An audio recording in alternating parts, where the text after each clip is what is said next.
Let's talk about Japan. For so many of us, it's that ultimate dream trip, right? But what if I told you that trip is way more accessible and maybe even more rewarding than you might think? Well, that's exactly what we're going to dive into. So, Japan. I mean, for so many people, it is the #1 dream destination. You see the pictures, the cherry blossoms, the neon glow of Tokyo, the peaceful temples, and you just feel that pull. But then, alongside that excitement, a little voice kind of creeps in, doesn't it? That nagging question, could I really handle this on my own? And this just captures that feeling perfectly, the worry versus the reality. We build up these huge anxieties in our heads. The language barrier? It seems impossible. But the reality is, major cities are absolutely filled with English signs. We see those tangled train maps and feel instant panic, but the system is actually incredibly punctual and, honestly, pretty easy to navigate. And all those mysterious cultural rules we're so afraid of breaking, yeah, they almost always boil down to one simple thing. Just be considerate. So let's just start by acknowledging that feeling. It is completely normal to feel both the pull of the dream and, yeah, a little bit of the dread.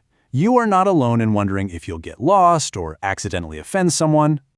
Our goal here today is super simple. To take all that apprehension and just completely flip it. By the end of this, you're going to see Japan not as some kind of test you might fail, but as an incredibly welcoming country that's just waiting for you to explore it. To do that, we need to understand the why behind the culture. See, it's not about memorizing 100 different rules. It's about grasping one core idea that makes everything else just fall into place. And that core idea is wa, which means harmony. Think of it like the master key to understanding Japanese culture. It's this shared focus on maintaining peaceful relationships and always considering the well-being of the group. Seriously, once you grasp this one concept, everything else starts to click. And you see this idea of wa in action everywhere.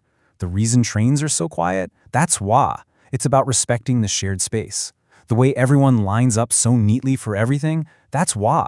Creating an order that benefits the whole group. Even the famously clean streets, that comes from that same sense of collective responsibility. It's harmony and practice, right in front of you.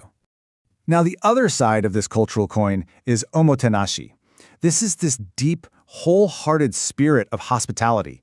It's about anticipating a guest's needs and providing incredible service, not because you expect a tip, but just because it's a point of pride.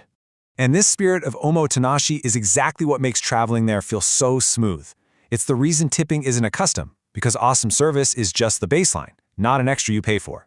It's why staff will go so far out of their way to help you, and why you'll constantly notice these thoughtful little details designed to make your journey easier. Okay, so we've got the cultural why. Now let's get into the practical how. This is your toolkit for navigating Japan with total confidence. Let's tackle the big one first. I mean, that image of the Tokyo subway map, it can strike fear into the heart of any traveler. So how do you actually handle it? Well, the solution is surprisingly simple. First, get an IC card, like a Suica or a Pasmo. You just tap to get on and tap to get off. No fumbling around with individual tickets. Second, your phone is your absolute best friend. Google Maps is unbelievably accurate with routes, times, even platform numbers. And third, just remember the system is designed to be efficient. Trains are always on time and stations have clear English signs. You'll get the hang of it in, like, a day. Honestly, these two apps are all you really need. Google Maps for getting around and Google Translate, especially the camera function, for instantly translating menus, signs, or whatever. With these two in your pocket, the language barrier practically disappears. So, you'll often see these ticket machines at ramen shops. They can look a little intimidating, but it's a super simple 3-step process. 1, you insert your cash. 2, you press the button for the dish you want. They usually have pictures, thank goodness. And 3, you hand that little ticket to the staff. That's it. You've just ordered like a local. And look, while you don't need to be fluent, knowing just 3 little words can make a huge difference. Sumimasen, that's to get someone's attention, or say excuse me. Arigato gozaimasu for a polite thank you. And konnichiwa for a simple hello. A little bit of effort goes a really long way. All right, now that you have the tools, let's look at what the daily rhythm of life actually feels like. Because this is where the real magic happens. This quote just nails the feeling of being there perfectly. It says, daily life here often feels thoughtful, balanced, and surprisingly gentle. It's not chaotic or confusing. The overwhelming feeling is one of ease and just this natural, gentle flow to everything. A typical day there just feels so accessible. You know, in the morning, you can grab an amazing coffee and breakfast from a local convenience store. They call them conveni. Then you can spend the entire day exploring, knowing that trains will get you exactly where you need to be, right on time. And for dinner, you can find a lively izakaya, which is kind of like a casual pub, and feel totally comfortable just pointing at the menu to order. It's a routine that's so easy to just fall right into. And everywhere you look, you'll find these small, thoughtful systems that just make life easier. The convenience stores are open 24/7 and have incredible food. Vending machines for hot coffee or cold tea are on pretty much every corner. And restaurants are perfectly welcoming to people dining alone. The entire system just feels like it's designed for your comfort. So let's bring all this together. It's time to reframe how we think about this trip. This isn't a final exam on Japanese culture you have to pass. It's an invitation. What you're going to find is not a place full of tricky rules, but a country that is fundamentally organized to be helpful. It's a society where thoughtful details and a welcoming spirit are just woven into the very fabric of daily life. Because when you let go of all that anxiety, you make room for something else to come in, a gentle sense of wonder. It's this amazing feeling that you aren't fighting to figure things out, but that you're actually being guided forward by a culture that's built on care and consideration. And ultimately, this is the biggest takeaway. The best part of the trip isn't just ticking Kyoto and Tokyo off your bucket list. It's the internal shift you feel, a new sense of calm, of confidence, and the pure joy of discovery in a place that feels so surprisingly supportive. So I'll just leave you with this thought.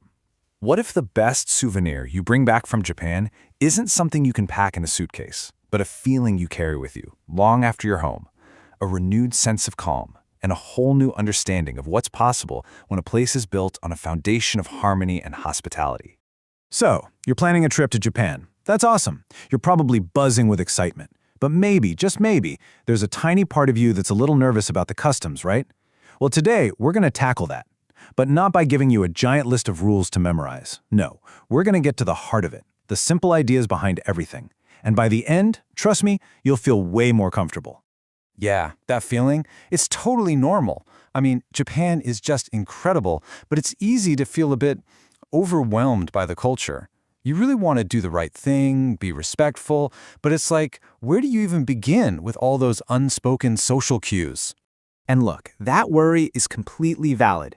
But let me just put your mind at ease right away with the single most important thing to know. Japan is, hands down, one of the most welcoming, friendly places for travelers you could ever visit. Seriously, people get that you're a visitor. So let's just toss out that idea of memorizing a giant checklist of do's and don'ts. Instead, what we're going to do is explore the why, the mindset behind all the manners. Because once you get that, everything else just clicks into place, becomes second nature, and it's actually really cool. Believe it or not, it all boils down to just two core ideas, two key cultural values. You don't need a rule book, because if you understand these two concepts, you've pretty much got the key to unlock almost every social situation you'll run into. It's a total game changer. Okay, so the first key is a concept called wa, and wa basically means harmony. It's this really deep-rooted idea of keeping things peaceful, thinking about the group, and just making sure everything runs smoothly for everyone involved. It's all about avoiding conflict and keeping the good vibes going. And honestly, this one idea, it explains so much. It's why so many things in Japan just feel so orderly and serene.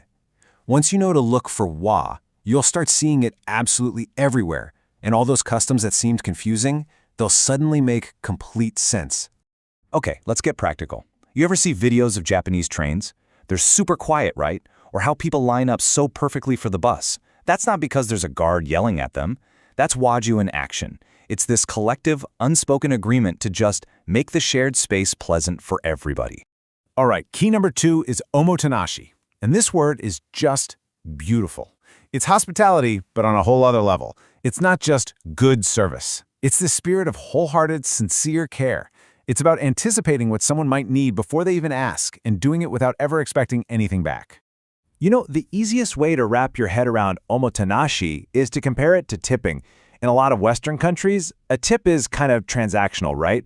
a reward for a job well done. But with omotenashi, that amazing service, well, it's just the standard. It's already part of the deal. It's not about the money. It's about genuine care. Okay, so we've got our first key, wa, harmony. Let's see how that actually looks in the real world. How does this idea play out when you're just out and about in public? Let's take public transit. You get on a train or a bus, and the first thing you notice is, wow, it's quiet. People aren't having loud phone calls, they're waiting in neat lines, and it all goes back to wa. The goal is simple. Don't mess up the peace and quiet for everyone else. It's not written on a sign. It's just what people do. Okay, here's a classic one that gets a lot of first-time visitors. The streets are spotless, right? But where are all the trash cans? It seems weird, but it's another form of washiki. It's this shared responsibility.